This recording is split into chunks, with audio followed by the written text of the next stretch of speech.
Virtualmente todos na Terra, independente de sua religião ou nacionalidade, reconhecem que existe alguma espécie de batalha ocorrendo no mundo entre as forças do bem e do mal. Uma luta colossal entre a luz e as trevas, a verdade e o erro, a opressão e a liberdade, o bom e o mal, e finalmente, a vida e a morte. Qual é a história por trás deste evidente paradoxo? Muitas religiões, assim como a Bíblia, ensinam que além deste véu tridimensional do mundo físico que vemos, existe outro mundo espiritual que não podemos ver. Nesta realidade invisível ao nosso redor, se desencadeia uma batalha titânica entre o herói supremo e justo contra o vilão mais cruel e maligno. A grande pergunta é: quem são esses personagens e como e onde começou esta crise cósmica? Este é o maior mistério de todas as épocas e a história mais fascinante e verdadeira que jamais tem sido contada. Esta crise envolve cada pessoa sobre a Terra. Sim, cada pessoa.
A história humana está repleta de cenas de guerras. E todas as pessoas já experimentaram conflitos. Mas para entender a origem do mal, devemos viajar ao passado para a Primeira Guerra do Universo. Porque esta guerra não aconteceu na Terra. Antes que o nosso mundo existisse, houve uma guerra no céu. Mesmo as palavras guerra no céu soam como uma contradição. É quase inimaginável para nós que pudesse haver batalhas e conflitos entre as criações de Deus no paraíso. O que pode ter causado este conflito celestial? Graças a um livro antigo chamado Bíblia, temos detalhes suficientes para poder juntar as peças e desatar os nós.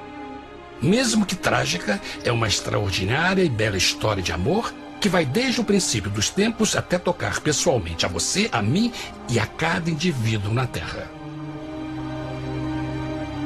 Nossa história começa há muito tempo atrás na capital do universo. Em um lugar chamado Céu, que estava repleto de seres angelicais que amavam fazer a vontade de Deus.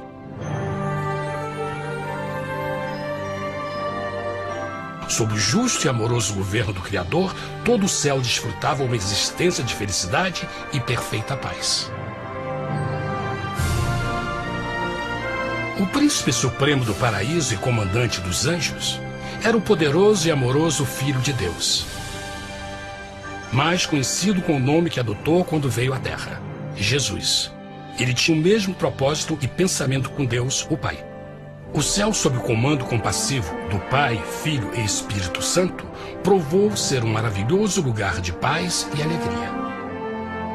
Para realizar as ordens de Deus, a Trindade estava rodeada de um oceano virtual de inumeráveis espíritos ministradores chamados serafins e querubins, mais conhecidos como anjos. Estas poderosas e inteligentes criaturas descobriram que a felicidade estava em cumprir as ordens do Todo-Poderoso. Mas Deus criou um extraordinário anjo para atuar como líder de toda a multidão celestial. A Bíblia nos diz que seu nome era Lúcifer, que significa portador da luz. Este querubim foi o maior ser criado por Deus e assumia a posição mais próxima do trono de Deus, estando diretamente sob a autoridade de Jesus. A tarefa de Lúcifer era difundir a luz e o conhecimento da vontade de Deus a todos os outros anjos. Lúcifer foi o mais esplêndido ser criado por Deus. Era extremamente bonito e dotado de enormes poderes de liderança e organização. Entre os anjos, ele foi muito admirado, respeitado e amado como amigo. Mesmo assim, Deus previu o mal que Lúcifer estava a ponto de introduzir no reino da luz. Cheio de sabedoria e formosura, de todas as pedras preciosas te cobrias. Tu eras o querubim, ungido para cobrir, e te estabeleci. No monte santo de Deus estavas. No meio das pedras afogueadas andavas.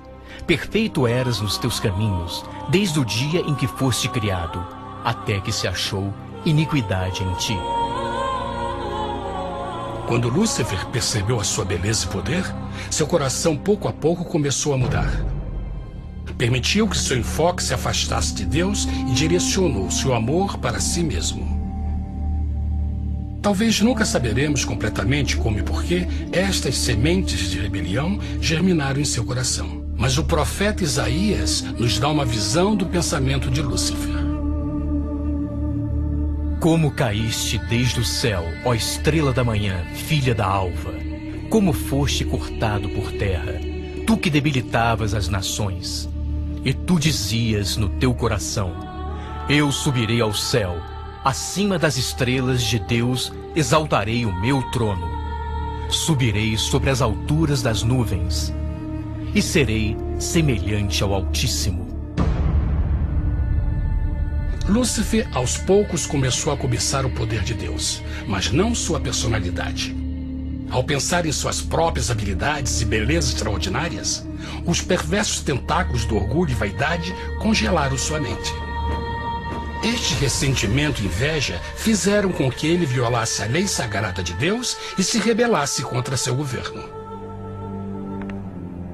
Precisamos fazer uma pausa e esclarecer algo. Desde o princípio, Deus ordenou que as leis da física governassem o mundo material em que vivemos. Sem essas leis naturais, o universo seria um caos. Do mesmo modo, as leis morais de Deus sempre têm dado segurança e estabilidade ao cosmos. Alguns pensam que os 10 mandamentos não existiram, até que o Senhor os entregou a Moisés no Monte Sinai. Mas as Escrituras nos ensinam que os princípios das leis de Deus sempre existiram por toda a eternidade, pois são a base fundamental de seu reino de amor. Seguros todos os seus mandamentos, permanecem firmes para todo sempre e são feitos em verdade e retidão. Os 10 mandamentos são um resumo das características de um Deus de amor. Os primeiros 4 mandamentos descrevem quem é Deus, seu poder, seu território e autoridade.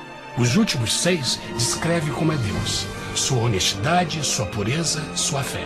Todas estas coisas sempre foram verdade e sempre serão verdade. Agora, pela primeira vez na história da eternidade, Lúcifer começou a violar esses princípios perfeitos. Lúcifer sabia que se fosse compartilhar o poder e status de Deus, necessitaria de apoio. E deu início ao trabalho.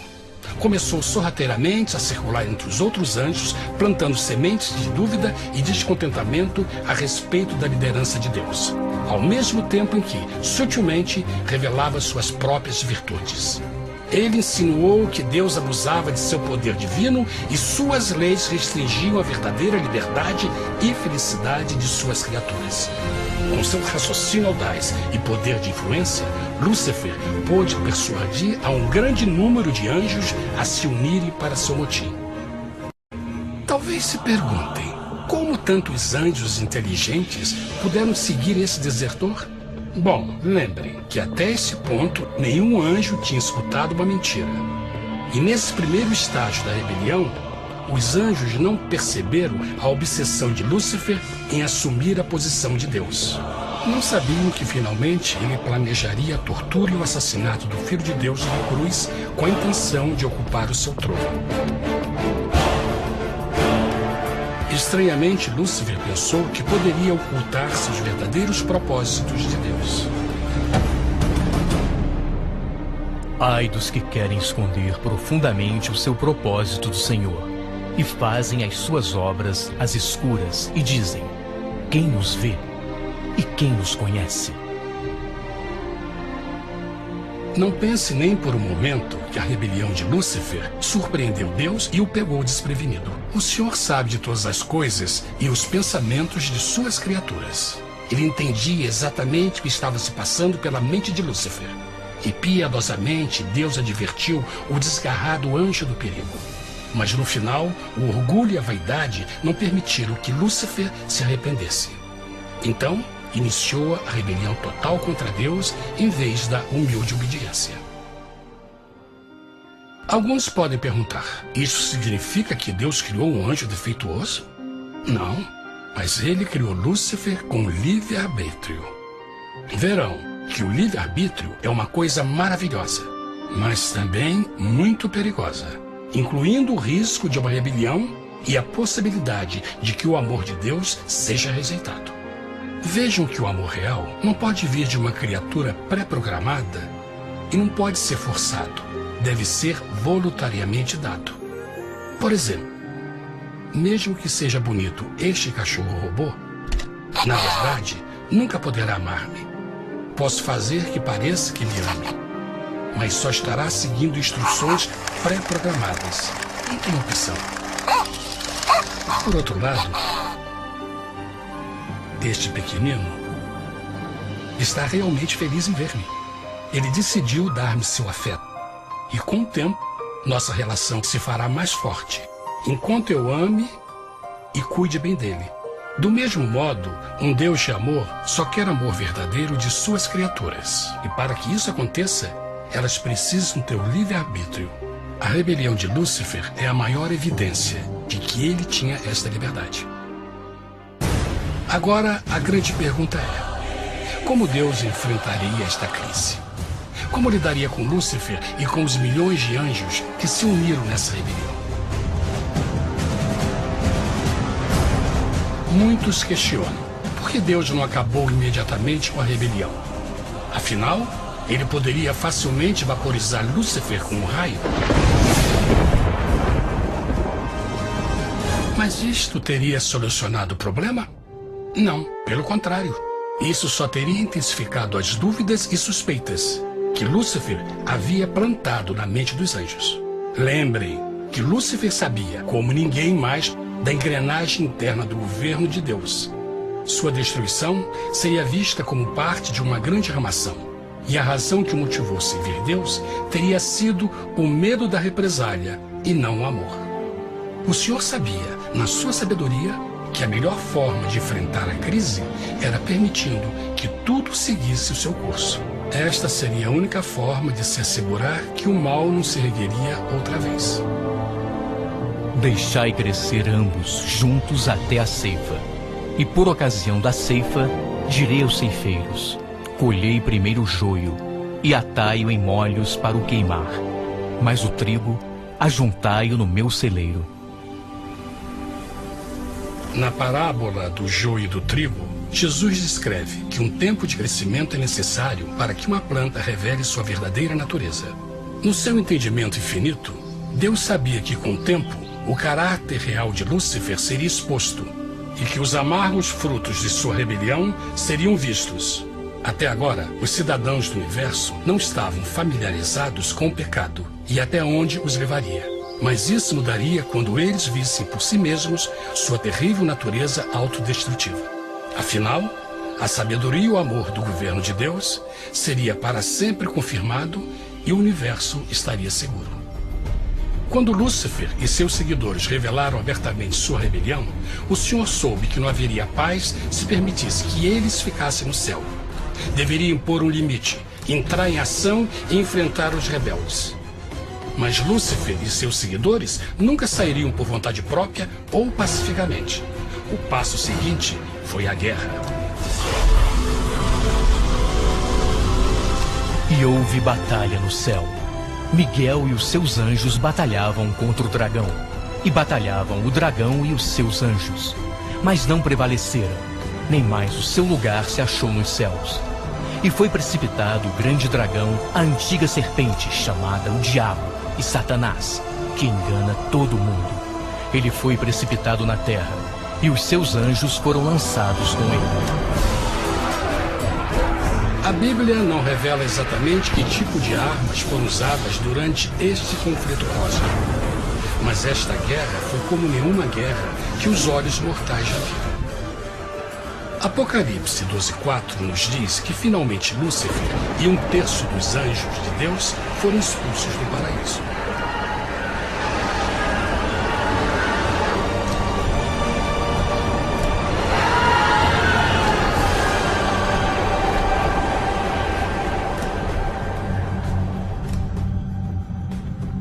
Mas e agora? Lúcifer tinha milhões de anjos ao seu lado, mas precisava de um pedaço de chão para continuar sua rebelião. Rápido, muito rápido, o universo começou a entender o quão doloroso e caro o pecado poderia chegar a ser. Mas a guerra não tinha terminado, apenas começava. Lúcifer, o portador da luz, agora virou Satanás, o adversário.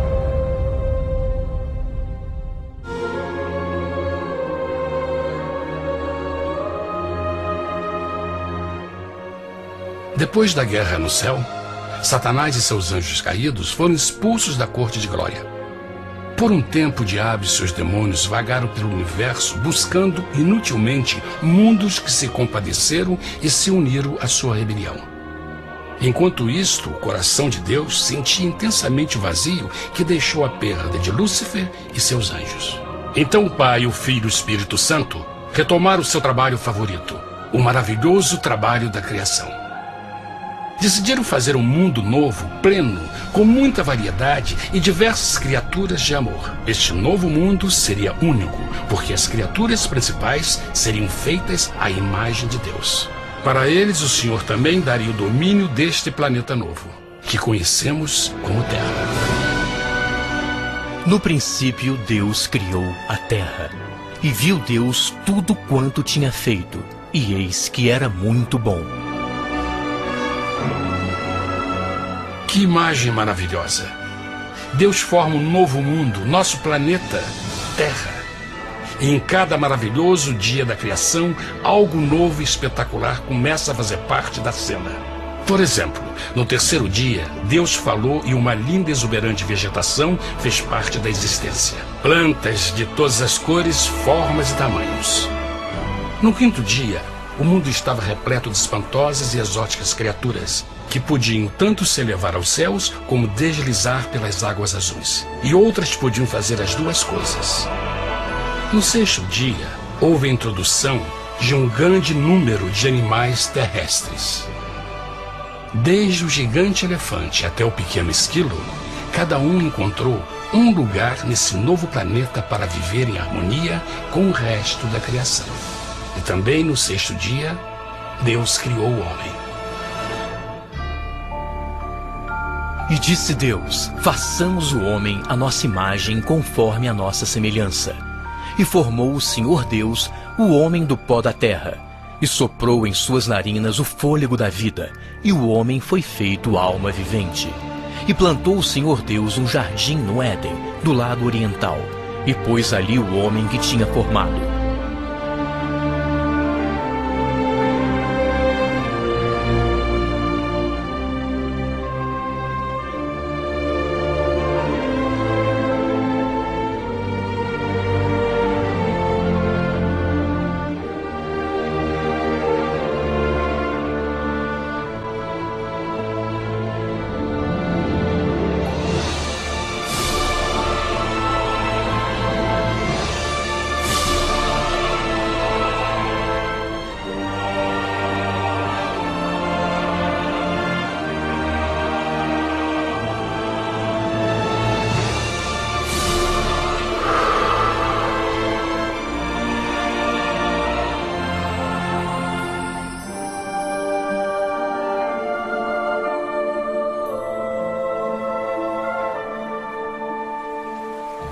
Mas que grande honra ser criado à semelhança de Deus, ser um indivíduo com liberdade de pensamento.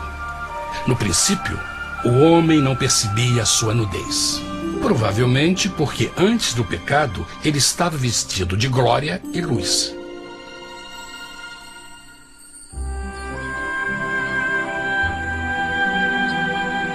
Deus também criou a companheira perfeita para Adão, sua bela esposa Eva.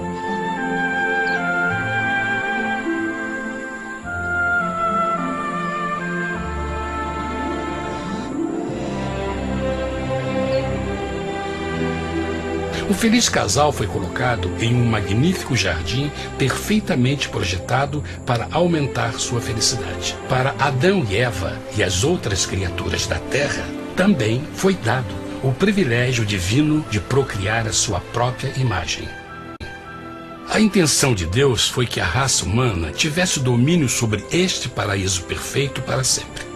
Eternamente felizes e saudáveis, trabalhariam com a flora do jardim de Deus, enquanto desfrutariam o afeto e companhia de todas as criaturas sob seus cuidados.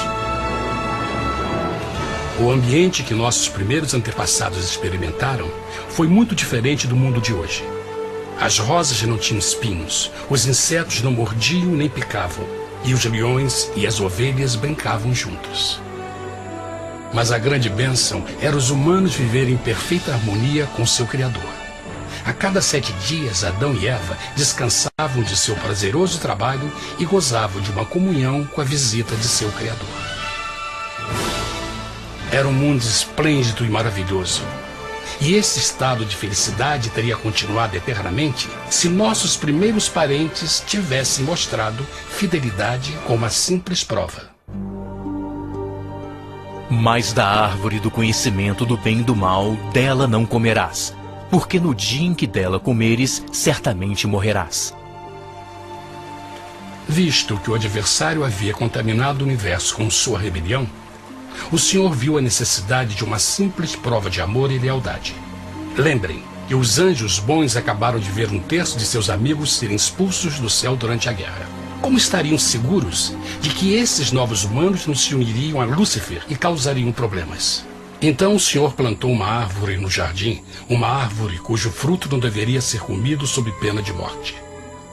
Ao passar por esta simples prova de obediência, Adão e Eva mostrariam a lealdade para com Deus e a fé em sua palavra. Ainda mais, era uma prova de amor. Por isso, Jesus disse em João 14, se me amais, guardais meus mandamentos. Mas alguém mais soube desta prova de fé e estava determinado a usá-la em seu favor. Satanás estava com inveja dos humanos que desfrutavam da bendita vida que ele perdeu. Sua feliz existência estava em total contraste com a sua, que agora estava cheia de culpa, pecado e miséria.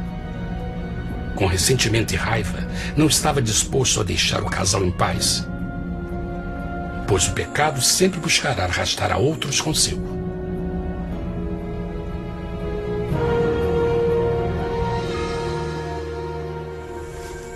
Então um dia, quando Eva estava concentrada em seu agradável trabalho, se viu sozinha e muito perto da árvore proibida. Foi quando Satanás viu sua oportunidade.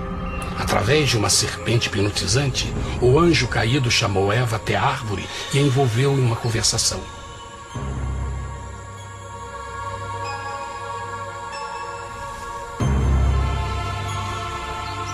Suas palavras encantadoras foram cuidadosamente calculadas para gerar desconfiança a Deus.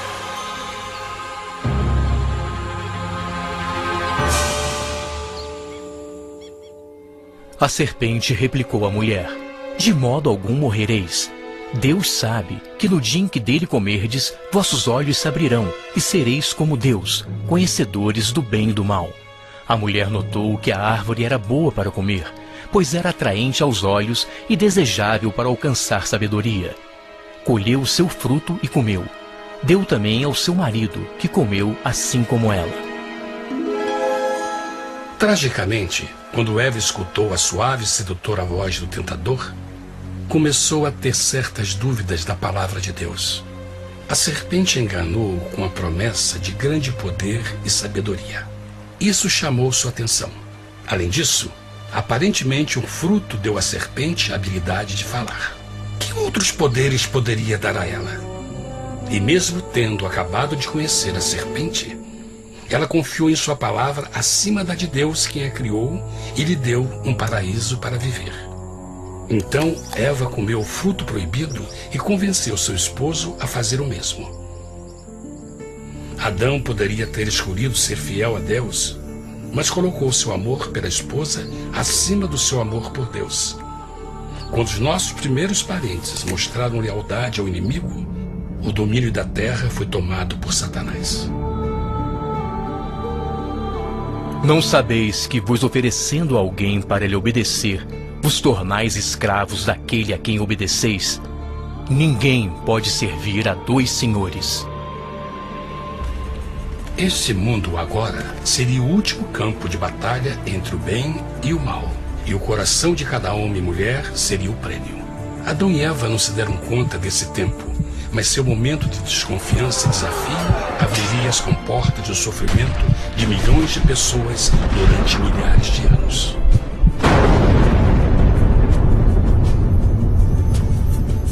Portanto, como o pecado entrou no mundo por um homem, e por ele a morte, e assim a morte transmitiu-se a todos os homens naquele em quem todos pecaram.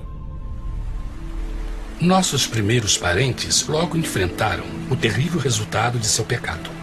Em estado santo, Adão e Eva resplandeciam com túnicas de glória. Depois de pecarem, suas túnicas naturais de luz se desfizeram e eles ficaram mortificados com a sensação de sua nudez. Vergonha e temor tomaram lugar de sua alegria e paz e trataram de cobrir sua nudez com folhas. Agora eles se encontravam sob constante influência do diabo. Ao ceder à tentação, debilitaram sua natureza. E Satanás ganhou poder sobre a humanidade. As pessoas não podiam resistir às tentações do diabo com sua própria força. Por último, e o mais aterrador, se encontravam vivendo sob a pena de morte iminente. Deus havia advertido que a desobediência traria a morte. Já tinha experimentado a morte espiritual. Quanto tempo passaria para sofrerem a morte física também? Nesse ponto, seu futuro não tinha nada mais que escuridão e desespero. Tendo expulsado o homem, colocou diante do jardim do Éden os querubins com o cintilar da espada flamejante, para guardar o caminho da árvore da vida. Como o pecado provocou a expulsão dos anjos caídos de seu lar celestial, agora pela desobediência, Adão e Eva foram tirados de seu jardim, seu lar no paraíso. Tudo à sua volta estava mudando rapidamente, e a humanidade se encontrou suscetível às dores, doenças e finalmente à morte. Até os animais e plantas estavam infectados pela terrível maldição. Os espinhos e cardos agora pareciam em árvores e flores, e os animais que antes eram gentis começaram a se matar e a devorar uns aos outros. O pior resultado foi que o pecado separou a humanidade de Deus. Mas vossas iniquidades cavaram um abismo entre vós e vosso Deus. São vossos pecados que ocultaram de vós sua face, para não vos escutar. Na criação, foram dados a Adão e Eva a honra de falar com os anjos, e até com o Filho de Deus cara a cara. Mas Deus é tão puro e santo que nenhum mal pode existir na sua presença. Agora que os primeiros humanos tinham pecado, Deus afastou sua santa presença deles para a sua própria proteção.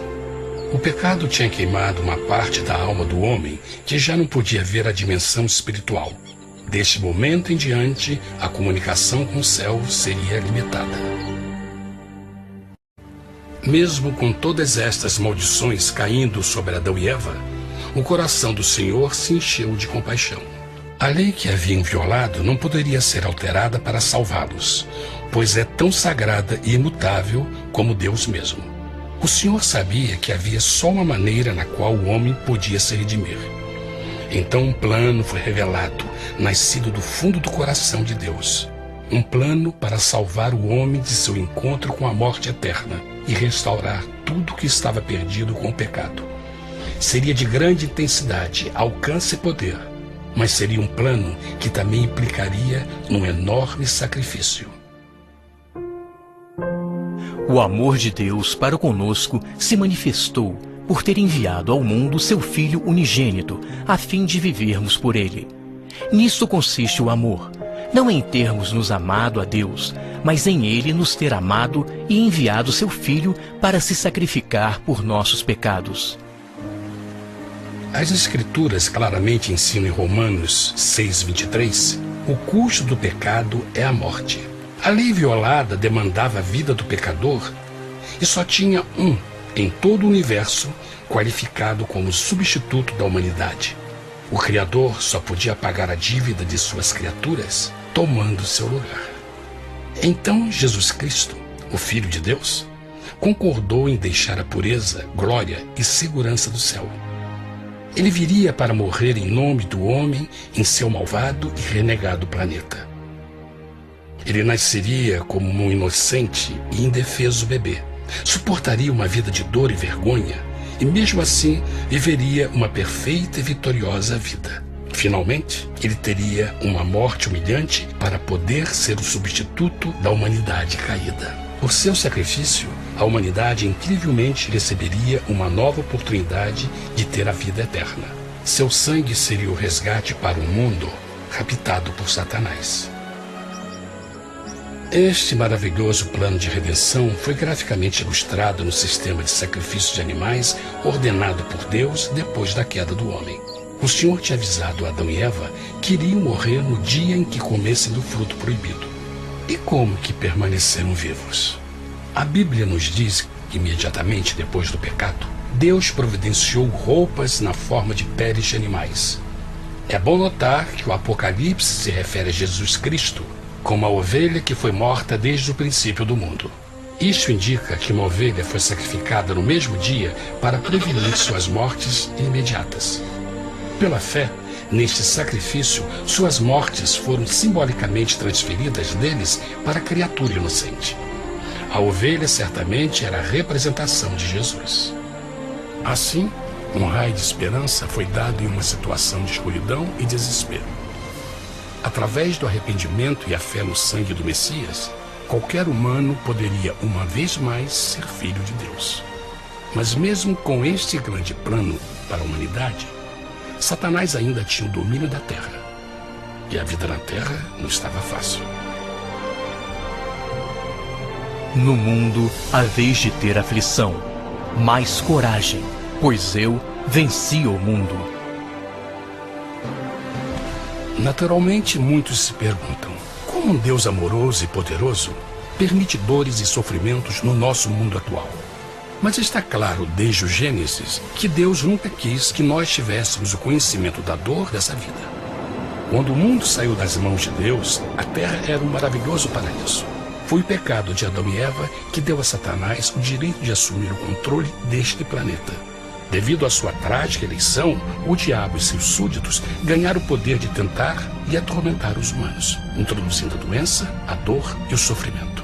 Talvez fosse melhor perguntar: por que Satanás não tem o controle total da humanidade? A resposta é Jesus Cristo. Talvez já perceberam que a morte de Jesus na cruz deu a cada um de nós a oportunidade de sermos salvos, mas na verdade fez muito mais do que isso. Quando o Salvador ofereceu sua vida para redimir a terra, esse ato poria restrições ao controle de Satanás sobre a humanidade. Satanás não poderia forçar nossa vontade e seu poder de nos ferir seria limitado.